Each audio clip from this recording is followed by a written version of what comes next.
آج کل کے حالات کے پیش نظر ایک فوارہ آپ ضرور ساتھ رکھیں. یہ فوارہ ہے, اس میں پانی بھرا ہوا ہے, آن لائن ہم نے اس کو منگایا تھا. اس کا فائدہ یہ ہے کہ آدمی اگر حرم میں بیٹھا ہوا ہے اور اس کا وضو ٹوٹ گیا, اب اگر آپ حرم سے باہر نکل کر واپس جانا چاہیں تو یہ ممکن ہی نہیں, پولیس والے جانے نہیں دیتے, بھیڑ اتنی ہے. اب وضو ٹوٹ گیا, جگہ بھی سنبھالنی ہے, نماز بھی پڑھنی ہے جماعت کے ساتھ, اور وضو بھی کرنا, اب کیا کریں؟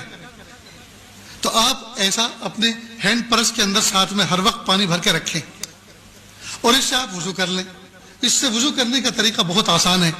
جیسے میرا کندھے کا رومال ہے, یہ چھوٹا سا جو نیپکن آتا ہے تھوڑا موٹے والا, وہ اپنے ساتھ ہر وقت رکھیں, اس کو گود میں بچھا لیں, ٹھیک, اور آستین چڑھائیں.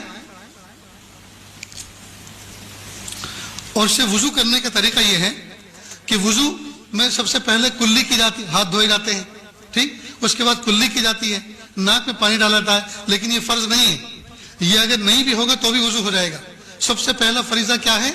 چہرے کا دھونا, پیشانی کے بالوں سے ٹھوڑی کے نیچے تک, ایک کان کے لو سے دوسرے کان کے لو تک, یہ نمبر 1 فریضہ ہے. لہذا اس کا ادا کرنے کا طریقہ یہ ہے کہ آپ ایسے کریں,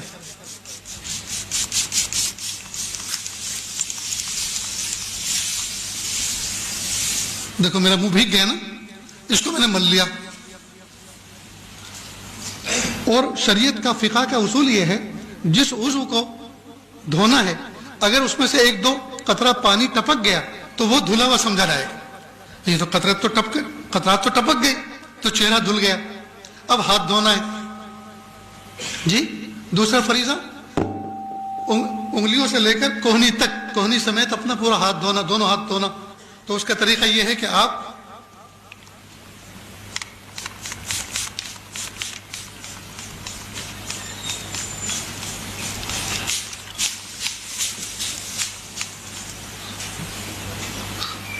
یہ آپ کا ہاتھ دھل گیا, ٹھیک. اسی طرح سے دوسرا ہاتھ دھونا ہے, اسی طرح دوسرا ہاتھ دھونا ہے. آپ میری طرف دیکھیں, بہت اہم کام چل رہا ہے. دروازہ کھولنا تو آپ نے یہ بچپن سے دیکھتے آئے, کھولتے بھی ہیں اور بند بھی کرتے. تم بھی کھڑے ہو یار, جو نہیں دیکھنے کا ہے وہ دیکھتے ہو, جو دیکھنا ہے اس کو نہیں دیکھتے. تو دوسرا ہاتھ بھی ہو گیا, ٹھیک. یہ تو میں نے وقت کو بچانے کے لیے ایک ہاتھ کو صرف ایسے ہی بتا دیا, ایک ہاتھ ایسے, تو دوسرا بھی ایسے دھونا ہے. اس کے بعد پھر ہاتھ کو تر کیا دونوں اور سر کا مسح کر لیا.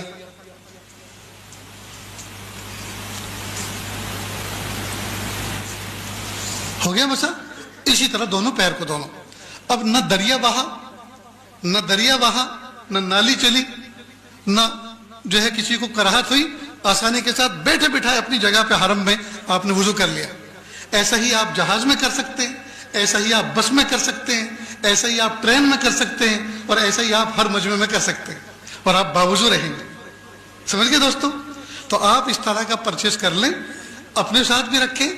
ماں بہنیں جو حج میں ساتھ میں جا رہی ہیں ان کا الگ رکھیں, سمجھ گئے, ان کا رہے.